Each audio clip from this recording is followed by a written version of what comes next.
Jim, I'm going to put a challenge to you.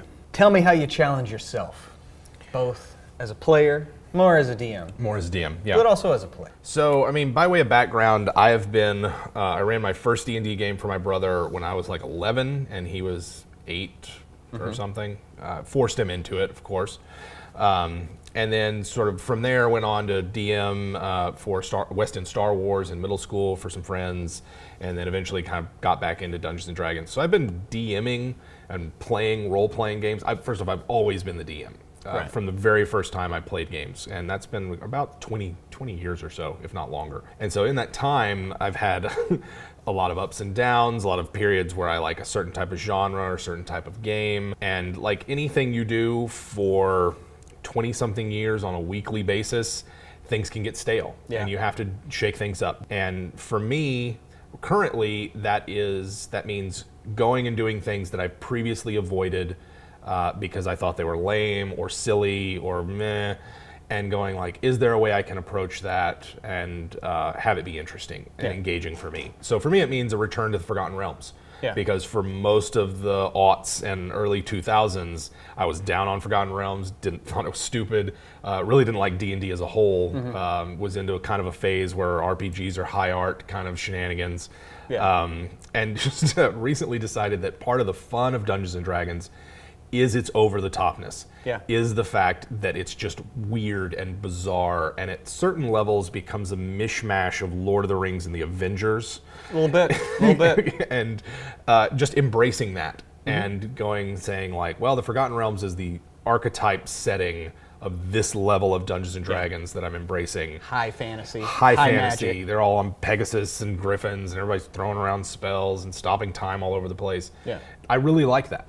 And that's a really fun thing for me, and trying to find a way to make that work with my sensibilities. But as far as a player, how have you tried to challenge yourself recently? You know, I tried to make a character for the Spelljamming campaign that was going to be able to interact equally well with all 3 of the pillars. Right. So social, exploration, and combat.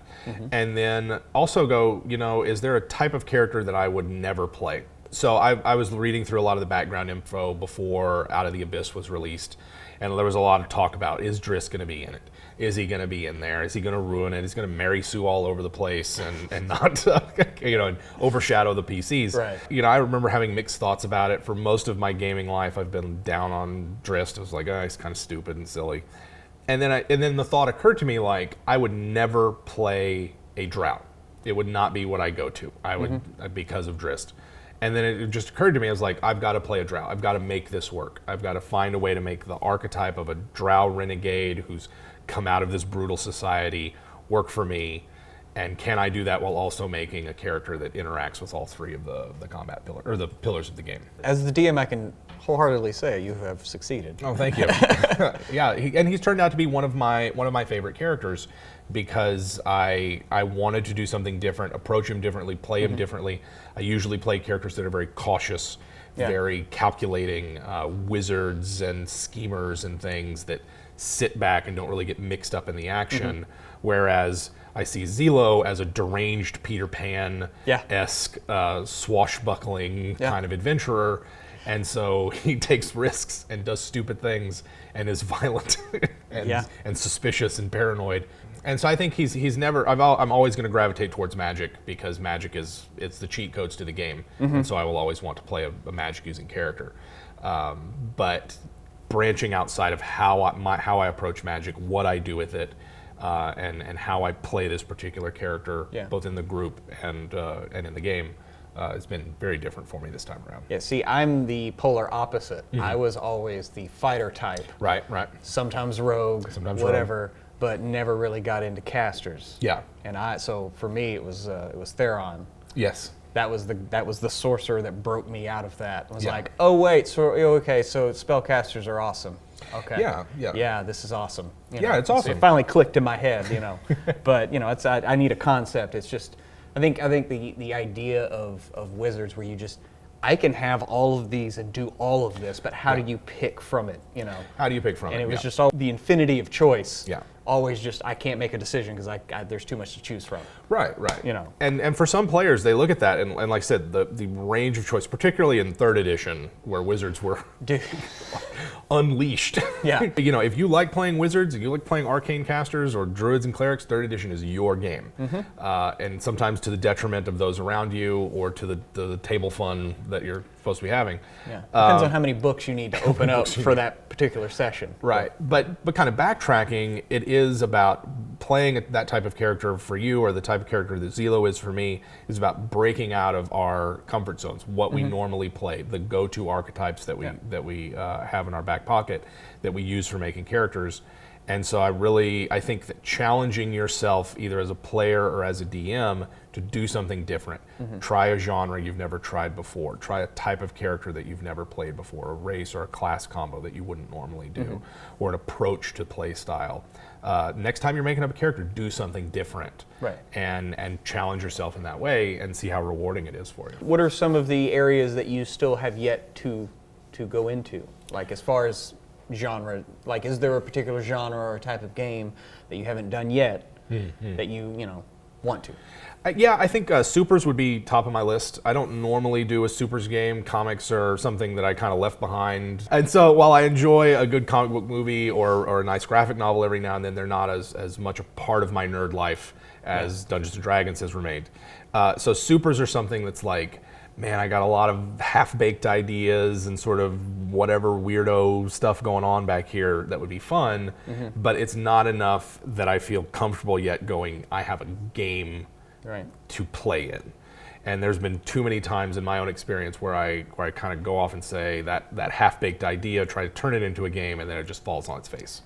That's almost every single campaign I've ever run. Because I have a half-baked idea and I tell everyone about it. And I'm like, we're going to do this. And then 2 adventures in, I'm like, I don't know what we're doing. Well, I mean, and that's maybe another way to challenge, as a DM, is to say, maybe a 2-session campaign is what you got.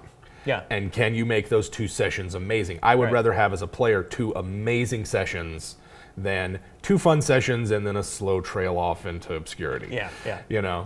So I was worried about that with the Spelljammer campaign. Right. But the thing is I prepared for that for like a year.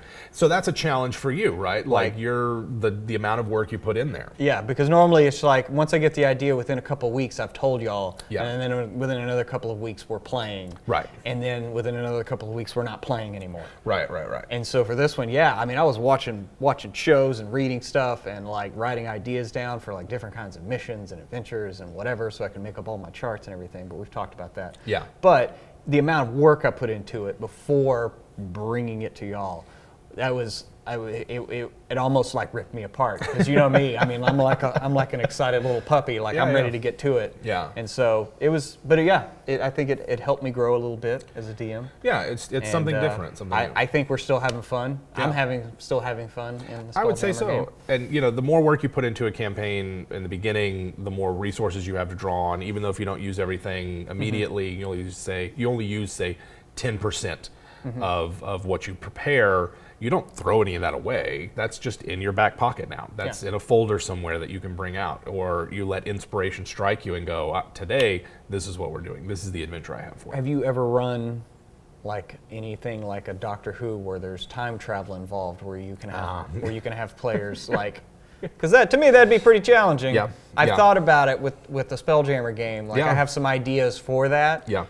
Where y'all would visit old adventures. Yeah. Because it's like, oh, by the way, you didn't see this in the background. Right. But I just don't know, like, I don't know how far to take that. You know what I mean? First off, everybody has to be on board with a time travel adventure. You have to lay down your ground rules. Yeah. Is it linear? Is it linear? Is it spatial? Is it not? Can they influence past events through their actions now? Is there going to be a cascade of unforeseen consequences? Or is it wibbly wobbly?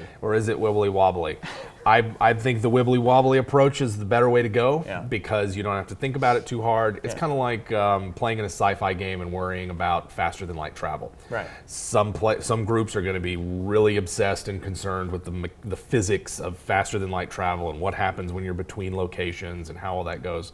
And then there's other groups out there who are just going to be fine with just hand waving it away entirely. Yeah, we get there. Okay. What happens? So I think for like time travel type games, definitely you want to think through the consequences.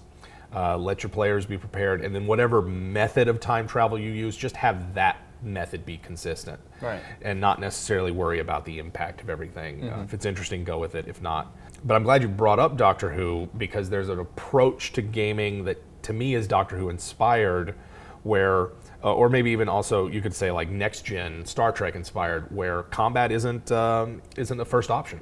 Right. And you maybe try to talk your way out of situations and have that be a challenge that the entire table takes on and says, what if we don't kill anyone? Right. What if that tribe of goblins we try to negotiate with and to create some kind of mutually beneficial relationship? Maybe you take prisoners instead of killing them. It's fairly easy in 5th edition. You just say, I don't try to kill them. Yep. Even when they're knocked at 0 hit points, they're just knocked out. And so I think that could be an interesting challenge. The challenge of playing a more traditional style of D&D, but committing the table committing itself to saying we're not going to kill. Right. What does that do to the game? How does that change things? Yeah. Are you truly like, lawful good? Right. For everything, and not just us humans. Us humans, right. Us humanoids. Yeah, and so for some encounters, and maybe it's just something you do for a single encounter. So for me, we're in your Spelljammer campaign fighting that aboleth. We realized after the fact that all those people that we'd been fighting for the first few rounds before they realized before we realized there was an aboleth there, it's like, wait, those people are probably mind controlled. They're probably not there. They're probably not fighting us because they want to. So is killing them justifiable? My chaotic neutral drow doesn't really care. No, but if I'm playing a lawful good paladin, I might. Yeah, you might start to have some vexing conversations with yourself and your god about that. Yeah, and it might require an atonement. It might require you to visit a temple and seek seek absolution for your sins. Yeah. But even going a step further and saying like, okay, maybe no killing is a challenge for the table, and then maybe also saying just combat isn't the first option. We will always try to talk. Always try diplomacy. Always try diplomacy. Wait for them to attack us. Wait for them to show, and then respond with appropriate levels of retaliation. Right. And not just wipe them off the map. Yeah, go in, knock some out, take a few goblins prisoner, or you could just drop a fireball on them and go to the next room. Yeah, and so I think that in a lot of ways the rules of Dungeons and Dragons encourage a type of scorched earth annihilation tactics. Yeah.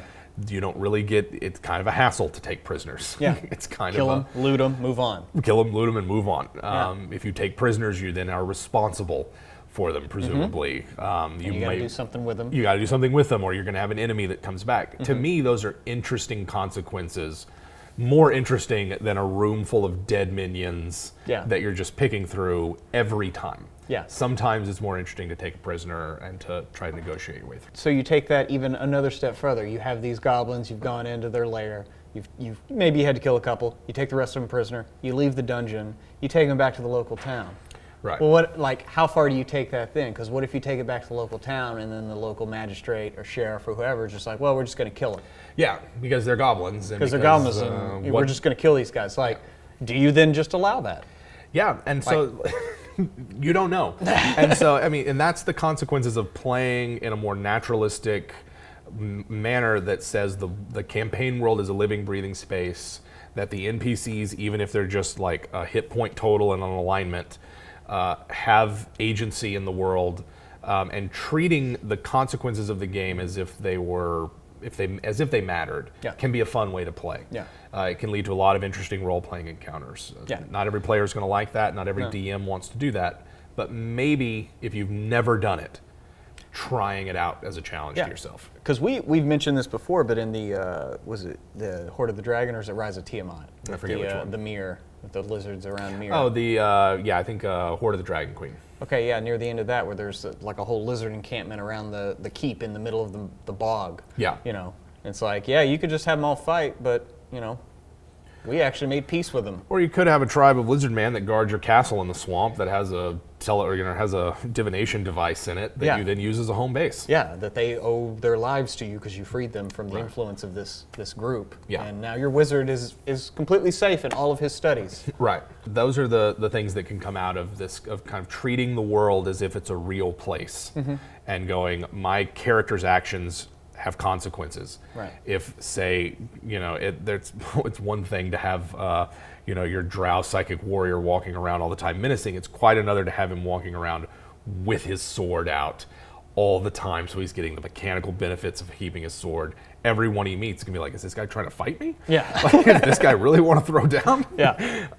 And that sometimes that's an issue of dungeon masters not treating their world as if it's a living, breathing place. Sometimes it's a problem of the players treating the world as if it's disposable or exists just for their benefit, which in a way it does, but it's also a role-playing game. Try something on different. Try treating it seriously for a change. Yeah. So once again, thanks for watching WebDM. It's great to be back. Got a new set here. Tell us what you think about that. Go ahead and subscribe. Let us know in the comments. Head on over to Facebook. Like us over there. Tell your friends about us. Come on back next time. We can't wait to see you. Have a good one.